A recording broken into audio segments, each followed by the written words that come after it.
I arrived the day after the earthquake, and we knew really from our arrival and in the first building we came to just how bad this country had been affected by the earthquake. Your senses were immediately shocked into the reality of arriving in Haiti.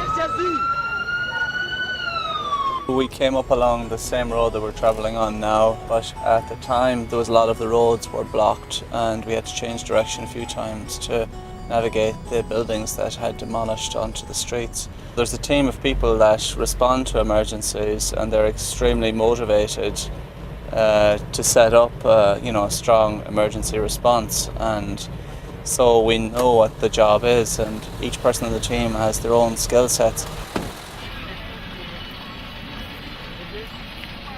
A team of us gathered here in this area. We parked a few trucks here behind me and queued the beneficiaries up this hill, and we began our very first distributions.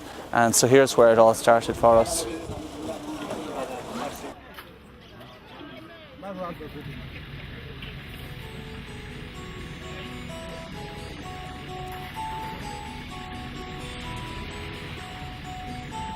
From just one or two guys up to our 15 core emergency responders, and now into a more long-term program where we've got 20 expatriates and about 200 national staff all working together on the program, which we're focused on emergency shelter, transitional shelter, water and sanitation, hygiene promotion, and elements of cash for work. The provincial team in the neighbouring province of Brescia are tasked with developing the aid agency's temporary shelter programme.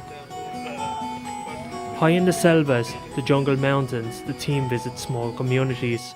All the population was in a big difficulty. When girl come here, he come with a small solution for many families in this area. Once the beneficiary, the new homeowner, digs out the foundations, the locally trained construction team move in, and the 18 square metre wood-framed temporary shelter can be put up in the space of a few days. First of all, as an earthquake-resistant and hurricane-resistant house, you need to have a firm connection with the ground. So the steel cages comes in, and the holding down bolts, which is J bolt. It starts with the cage, and we pour the concrete afterwards, and it's set in. So this foundation is giving you quite firm connection with the ground, and it will give base as a foundation to build the future upgrade of the shelter.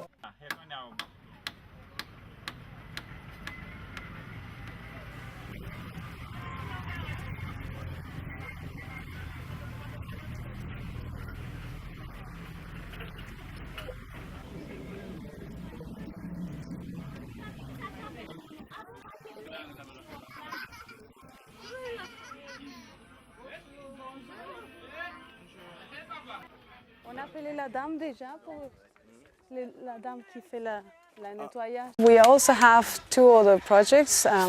One is referring to a cholera response, an emergency cholera response, and one of them is water, sanitation and hygiene.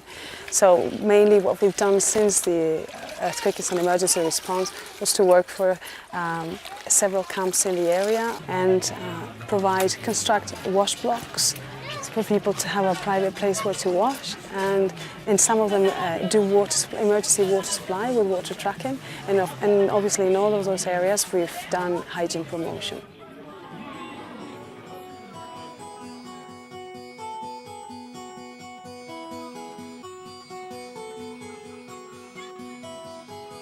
What we want to do is to advance our programme from building shelters in a sort of an ad hoc manner to building communities where we work with the communities to help them rebuild themselves. It's going to take time to do that, but it can be done just working closely with the communities and giving them the tools to help themselves.